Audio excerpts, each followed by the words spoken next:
उस परिस्थिति में यदि हम पर कोई संकट आता है या कोई ऐसी विपरीत परिस्थिति जीवन में आ जाती है, तब लोग कहते हैं कि भगवान की पूजा किया करो, आस्तिकता को स्वीकार करो।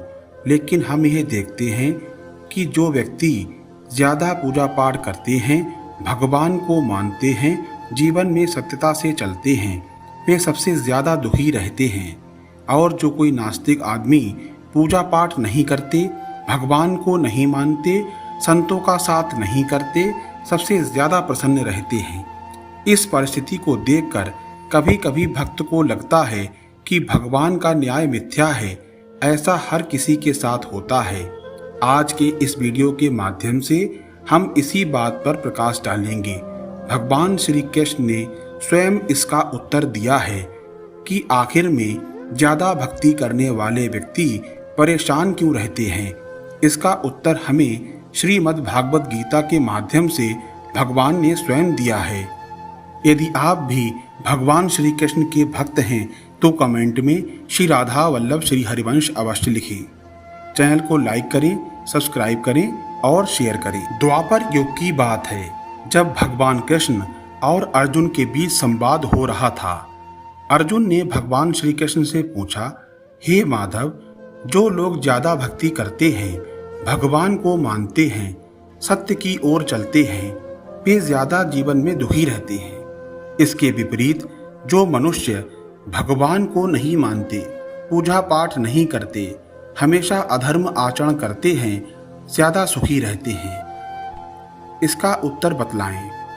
भगवान श्री कृष्ण ने अर्जुन के प्रश्न को ध्यान से सुना, फिर मंद मंद मुस्कान के साथ इसका उत्तर एक कथा के माध्यम से दिया। आइए सुनते हैं इस छोटी सी कथा को। एक गुरु के दो शिष्य थे। दोनों ही शिक्षित और सर्वगुण संपन्न थे। दोनों शिष्यों में इतना अंतर था कि एक भगवान को मानने वाला और दूसरा भगवान को ना मानने वाला नास्तिक था। एक ऐसा था कि जहाँ भी भगवान की कथा, प्रवचन, भजन, कीर्तन होता था, वहाँ दौड़कर जाता था और भगवान की पूजा पाठ में मन लगाकर भक्ति करता था। दूसरा शिष्य इसके बिल्कुल विपरीत था। वह भगवान को ना मानकर सारे बुरे कर्मों में लिप्त था, वेश्यागमन, मदिरापान आदि करता था। एक दिन की बात है, बुरे कर्मों से लिप्त शिष्य शराब पीकर अनाप शनाप बोलते हुए रास्ते में कहीं जा रहा था। रास्ते में उसे एक बैग मिला जिसमें रुपए भरे हुए थे। उसकी खुशी का ठिकाना नहीं रहा। वह जोर जोर से चिल्लाकर सबको बताने लगा कि मुझे आज रुपयों से भरा बैग मिला है, मेरा जीवन सफल हो गया है, मैं अब धनवान हो गया हूँ, अब मैं जीवन भर मजे करूँगा। दूसरा मित्र मंदिर से भजन करके घर को जा रहा था। अचानक उसके पैर में एक बड़ा कांटा चुभ जाता है, जिससे उसके पैर से खून की धार बहने लगती है। ठीक उसी समय दूसरा मित्र भी वहां पहुंचता है और उसको देखकर हंसते हुए कहता है, क्यों, तुम ही हो ना तो सबसे ज्यादा पूजा पाठ करते हो, क्या मिला तुम्हें तुम्हारी पूजा से? मुझे देखो, मैं भगवान को नहीं मानता, कोई भला काम नहीं करता, मेरे घर में भगवान का कोई मंदिर भी नहीं है, मैंने सत्यनारायण की पूजा भी घर पर कभी नहीं करवाई, फिर भी मैं कितना प्रसन्न हूँ, तुम्हारे पास क्या है? इतना कहकर वह हंसता हुआ वहां से चला जाता है। अच्छे शिष्य को उसकी बात चुभने लगी और मन ही मन विचार किया कि हाँ, यह तो सच कह रहा है। दुखी होकर वह अपने गुरु के पास जाता है। मन ही मन सोचता है कि मैं इतनी पूजा करता हूँ, फिर भी दुखी हूँ, और वे कभी भगवान का नाम तक नहीं लेता, फिर भी जीवन की सारी खुशी उसी को मिलती है। ऐसा अन्याय क्यों प्रभु? यही प्रश्न वह अपने गुरुदेव से करता है। गुरुदेव मुस्कुराते हुए कहते हैं कि भगवान जो करते हैं वे अच्छा करते हैं, व्यक्ति को उसकी योग्यता अनुसार फल की प्राप्ति होती है। अब तुम्हारे प्रश्न का उत्तर ये है कि भगवान ने तुम्हारे पैर में ही कांटा क्यों चुभाया और उसको नोटों से भरा बैग क्यों दिया?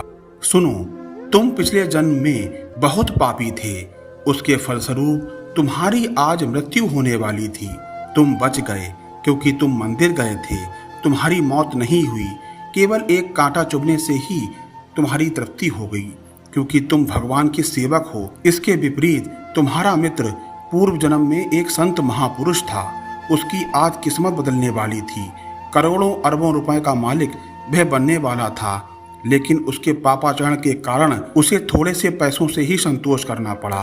भगवान को दोष देना बंद करो, अपने वर्तमान के समय का सदुपयोग करो, भविष्य अपने आप उज्जवल हो जाएगा। इस प्रकार उस शिष्य की आंखें खुल गईं और वह फिर से पूजा पाठ में लीन हो गया।